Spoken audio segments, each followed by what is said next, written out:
अस्सलाम वालेकुम नाज़रीन, खबर शामिल किया था मेहड़ खां सिंध स्पेशल रिपोर्टर इमरान अली गोपांग जी। सेपको गिरड स्टेशन मेहड़ जे मुलाज़िमन पारां गिरड एसडीओ शाहिद सोलंकी जे ज़ियादतन ऐं गिरड जे मुलाज़िमन के हिरासां करण खिलाफ़ गिरड इंचार्ज बशीर सोलंकी, सेपको हाइड्रो के डिवीज़नल अगवान मोहम्मद अली शेख, फयाज़ राधड़, मोहम्मद अली चांडियो, एजाज बिरोई बिन जी अगवानी में मुलाज़िमन बाहन ते कारियूं पट्टियूं बद हथन में प्ले कार्ड ऐं बैनर खणी एहतजाजी मुज़ाहिरो करे गिरड स्टेशन जे मुख्य गेट ते अलामती बुक हड़ताल कई। मुलाज़िमन पारां एसडीओ गिरड खिलाफ़ ज़ोरदार नारेबाज़ी कई। उन मौके ते मज़दूर यूनियन जे डिवीज़नल अगवान मोहम्मद अली शेख ऐं बिन चयो त गिरड स्टेशन मेहड़ जो एसडीओ शाहिद सोलंकी गिरड जे मुलाज़िमन के ज़बरदस्ती गैर कानूनी तौर बिजली बंद रखण, रुश्वत तौर पैसा तलब करण ऐं ॿियनि ग़लति कम करण ते मजबूर करे रहियो आहे ऐं इनकार ते गिरड जे मुलाज़िमन के हिरासां पियो करे ऐं कूड़ा इल्ज़ाम हणी रहियो आहे। हिननि करप्शन जी हद करे छॾी आहे। हू तेल जे मुद में कूड़ा बिल नाकारा गाॾियुनि जे नंबरनि प्लेटनि कढी रहियो आहे। हिन चयो त एसडीओ हेठें गिरड जो मुलाज़िम आहे, पर सेपको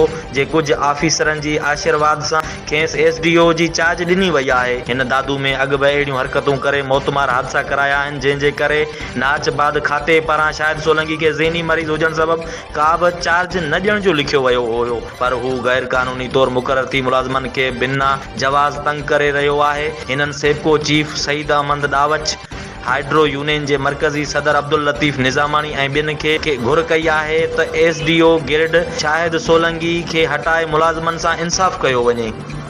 एक्टिंग 80 हटाओ, एक्टिंग 80 में हटाओ, शाहिद सोलंकी हटाओ, रुशद पंजो जो पास एसी दियो सो सेपको सीओ दावत साहब ऐं निज़ामानी साहब के अपील था कयूं त असांखे एटी न खपे, जो असांखे तनक़ीद कजे ऐं असां रुशवत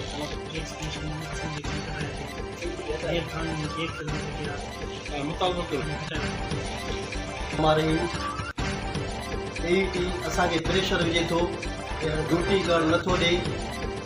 बिस्मिल्लाहिर्रहमानिर्रहीम। मां divisional wise chairman hydro labour union जो मोहम्मद अली शेख ऐं तव्हां गुज़ारिश कंदो हलां त करप्ट एक्टिंग 80 हटाओ, एक्टिंग 80 में हटाओ।